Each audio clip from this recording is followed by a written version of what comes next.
Hi, everybody. I'm actually Jerry Mouse, and Kevin Shields wrote this. No, you're good. It's all good. I'm not mad at you. I mean, you're wearing a Slayer diaper. Pretty dope. So when I was reading this, the first time I read this, my some certain things happened to me psychologically, and I was just blown away. So I decided to ask some help from two new or three new Houstonian friends that I've made since visiting Houston 3 weeks ago. So I need Billy to join me up here on stage. Billy Trump. I didn't recognize you with the shaved face, man. All right, it's weird. It was a mistake. It's a mistake. Okay. Okay. Cool. And yeah, so I'm just gonna read the trick.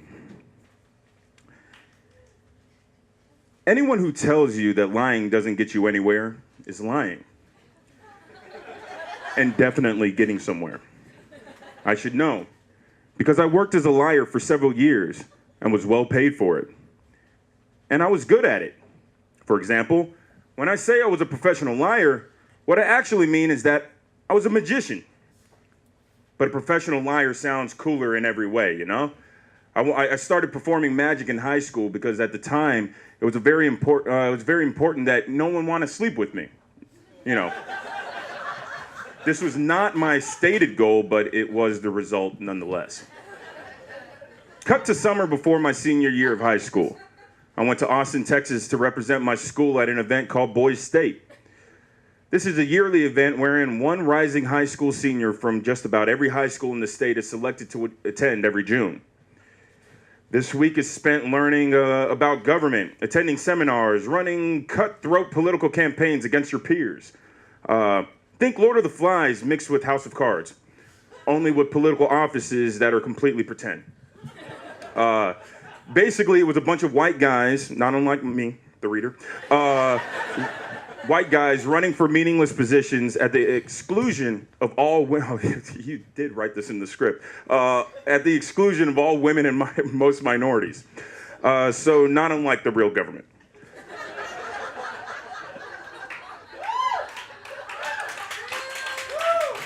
The morning we left, I dropped off, abandoned, my parents at the specified location.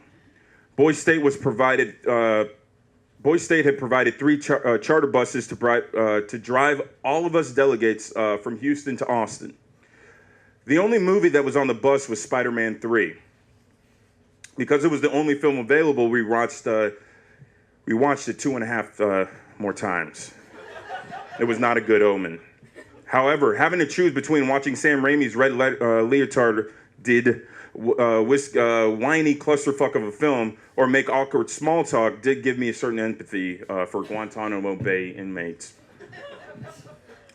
Here's how the week at Boys State mock government works. When you arrive, you are assigned a political party and a city based on which floor of the UT dorm you were randomly assigned to. After the hubbub of moving into the dorm room and getting situated, you meet and greet with everyone in your city. The second I got there, I felt like I was in way over my head. Everyone there was so much more charismatic, more accomplished, even better looking somehow. The term cocky would be understandable, but misleading. It's not just that they were arrogant. I went to a high school with plenty of arrogant, cocky guys. Everyone does, right? These boys staters were cocky and qualified. Their cockiness was justifiable, and they let you know it.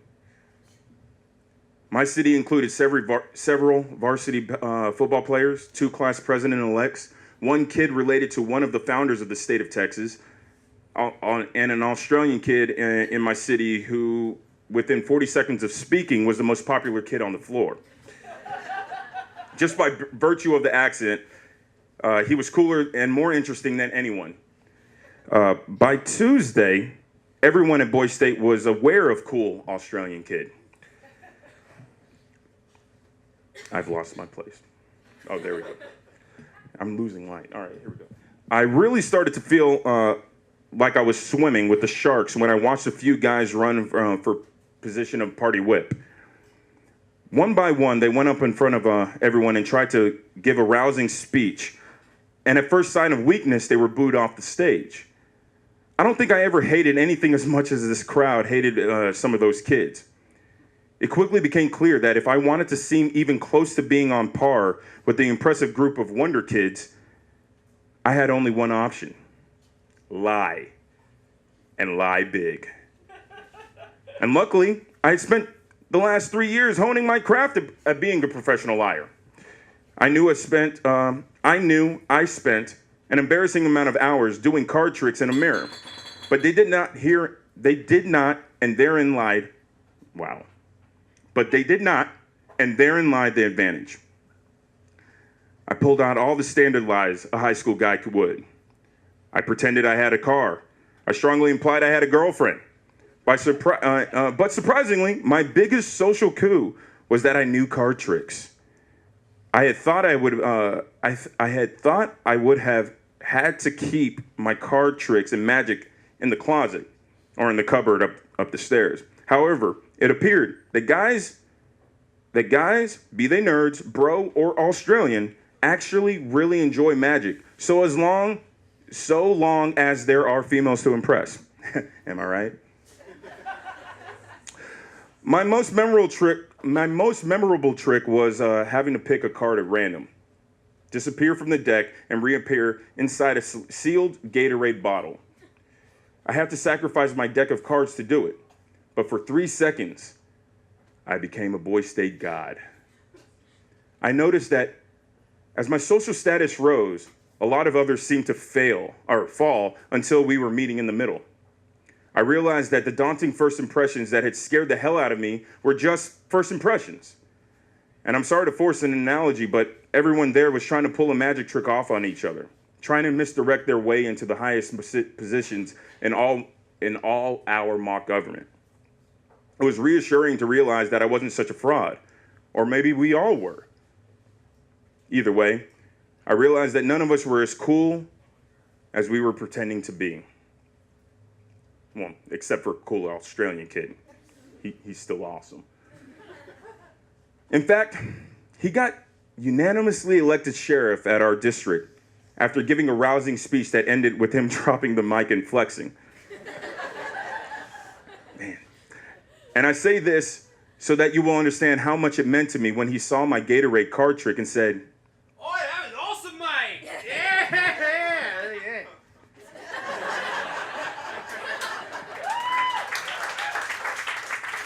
That's right, I got called mate by an Australian.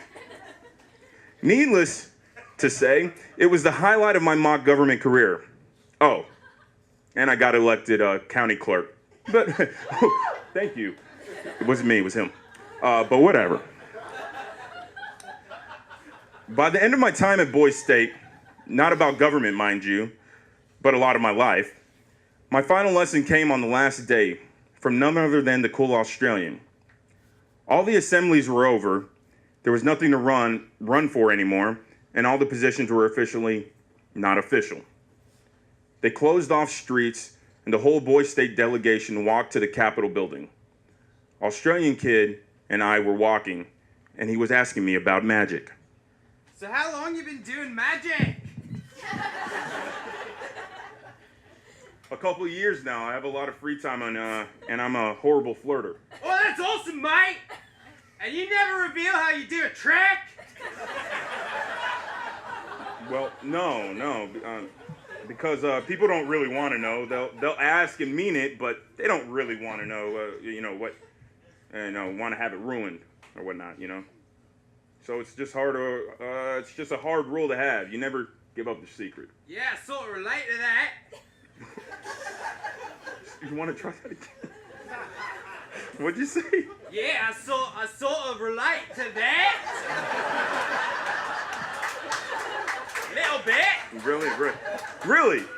Really? How do you mean? I'm not really Australian.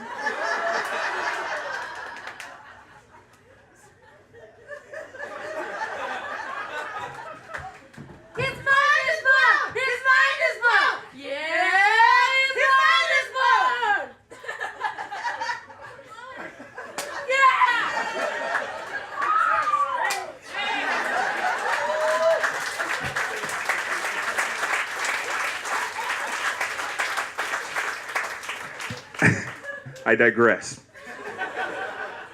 Now the phrase mind-blowing gets thrown around a lot these days.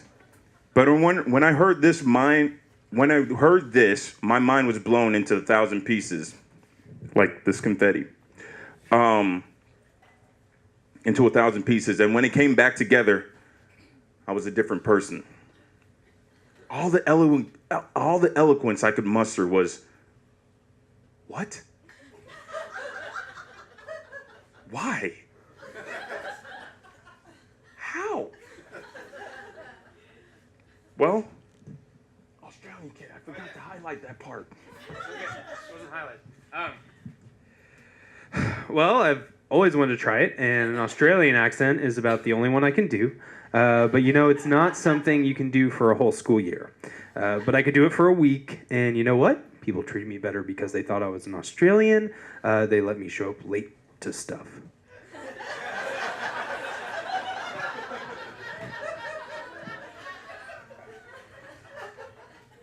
It's good info. This was, without question, the greatest magic trick I've ever seen. I never saw a cool Australian kid again. And years later, I don't even remember his name. All I remember is that he was Australian, which he wasn't. What I learned from my week at mock government was that no one is as cool as their best lie. Thank you.